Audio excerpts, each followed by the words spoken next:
ስጣትን አንቺ ካለሽልኝ በመውደድ ምናትን ሰጥቶ መቀበል ነው ፍቅር በጸባዩ ስስት ለምናችን ዘና ስንልዩ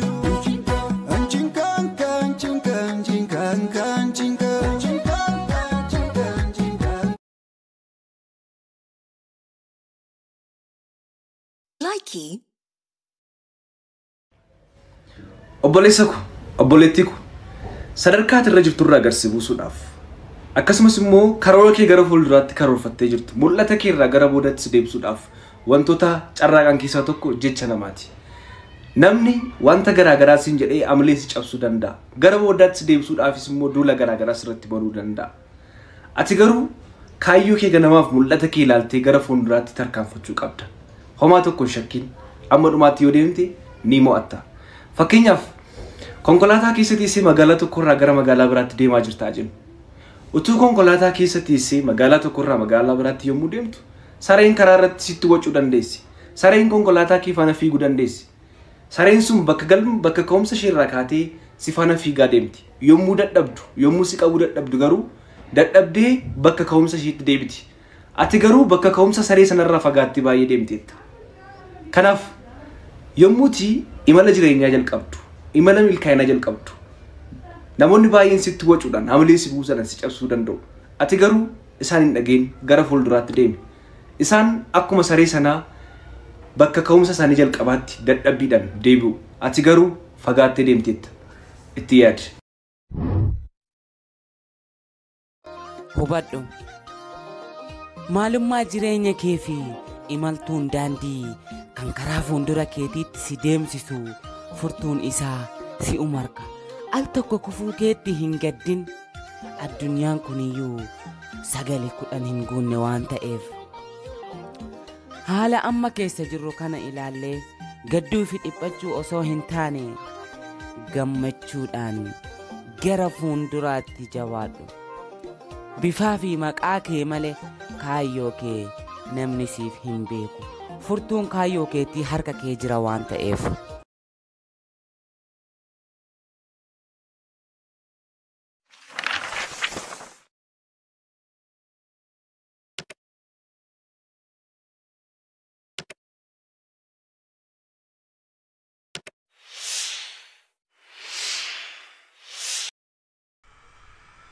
Ashama harka hore nagaa jirtu akkam jirtu anis nagaa kooti jedhe rabbi video tokko sinaffeere vidichi baay'ee namatti tola waan baay'ee irraa hubatu jedhee yaada yoo wanta jireenya namaa keessatti wanta hedduutu nama mudata kanaaf mudannoo san jalaa ba'uuf immoo obsa qabaachuun barbaachisaadha rabbiin immoo obsa isin yaa kennu fayyaallee isin yaa kennu nu hunda keenya rabbiin nu haa qajeelchu dogoggora keenyarraa kan nukusatellee rabbiin haa fayyisu kan mana hidhaa keessa jiranillee rabbiin haa hiiku kanaaf rabbiin furmaata harka jira rabbuma kadhadhaa isiniin jedha viidiyoo baay'ee waan baay'ee irraa hubatu jedhee tanan viidicha kana har'a isiniif qopheesse garuu waan baay'ee wanta namoonni ilmi namaa kun waan baay'ee wanta mudatu waan ta'eef mudannoo kana hedduu sirraa waan baay'ee irraa hubatu yaada kanarraa jedhee video gaggabaabduu wayii walitti fiffidee isiniif dhiyeesse isa kana fakkaata yaa waan na daawwattaniif guddaa galatoomaa isiniin jedha hanga ammaan afaan turuu keessaniif galatoomaa warri maatii koo taatanillee guddaa galatoomaa warri maatii kootti dabalamuu barbaadanillee koottaa maatii kootti dabalamaa isiniin jedha nagaa keessanaaf jiraadha laayikii sheerii gochuu hin dagatina isiniin jedha yaada qabdan immoo komentii jalatti naaf barreessaa hundumti keessanuu yaada keessan namni hunduu garuma gara yaada garagaraa qaba yeroo biraa immoo hibboo yookiin mammaaksa yookiin immoo oduu durii waan tokko isiniif dhiyaadha yoo dhiifama ka oduu durii samoona kana isinirraa turee jira isiniif illee hin finne yoo immoo rabbiin bara haarawaan illee baqa isin ga'e isiniin jecha bara 2022 kana baga geessan isiniin jedhe viidiyoo wayitillee isinii gadhiisa yoo laaluu baattan malee kanaafi jajjabaadha rabbii keessan kadhadhaa du'aayii waliifis kadhadhaa dhukkubsatellee rabbiin nu haa fayyisu isiniin jedha viidiyoon kiyya har'aa kana fakkaata nagaa naa ta'a nagaa keessanaaf jiraadha yaada qabdan immoo komentii jalatti naaf barreessaa yeroo biraa immoo viidiyoo biraatiin samoona kana maaliif uduuduri yookaan hibboom irraa maanu jalaa baddee akkan jenne haalumatu xiqqoo ishee namaaf hin mijoofne yeroo biraa isiniif qabadhee dhiyaadha. Hagasii fi nagaa ta'aa nagaa keessanaaf jiraadhaan isiniin jedha. Ciao.